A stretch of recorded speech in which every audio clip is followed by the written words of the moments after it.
भाग गया था। હે भाग गया था। કોણ બહાર ગયું? 6 छह जણા क्या है? भाग जा रही भाग गया था। तुम्हारा क्या नाम है? आरिफ आरिफ कौन कौन હતું કોણ બહાર ગયું હતું?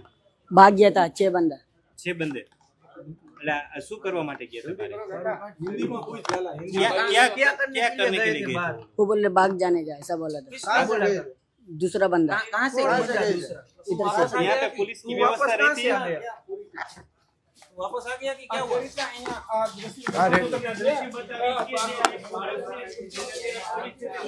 રાજકોટના ગોંડલ રોડ પર આવેલ બાળ સુરક્ષા ગૃહમાંથી કહી શકાય કે 11 જેટલા બાળકો લાપતા થયા છે।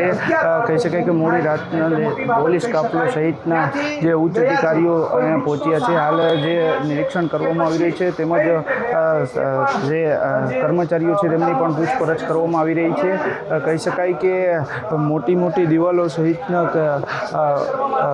સુરક્ષાઓ કરવામાં આવી છે, પરંતુ પણ આ બાળકો લાપતા કઈ રીતે થયા તે પણ એક મોટો સવાલ છે। કહી શકાય કે ફેન્સિંગ સહિત સીસીટીવી કેમેરા પણ લગાવવામાં આવ્યા છે। આપને દ્રશ્યોમાં બતાવીશ કે કેટલી ઊંચી દિવાલો કરવામાં આવી છે, છતાં પણ બાળકો કઈ રીતે ગાયબ થયા તે પણ એક મોટો સવાલ છે। અત્યારે પોલીસ સહિતના ઉચ્ચ અધિકારીઓ તપાસનો ધમધમાટ શરૂ કરી દીધો છે અને હાલ આપને દ્રશ્યો બતાવીશ કે આ બાળ સંરક્ષણ ગૃહના દ્રશ્ય છે, જ્યાં અત્યારે ઉચ્ચ અધિકારીનો કાફલો જે પહોંચી ચૂક્યો છે। હવે સૌથી મોટો સવાલ એ છે કે આ બાળકો ગાયબ થયા કે પછી બાળકો ગાયબ કરવામાં આવ્યા તે એક મોટો સવાલ છે અને તેનો તપાસનો ધમધમાટ હાલ શરૂ કરી દેવામાં આવ્યો છે।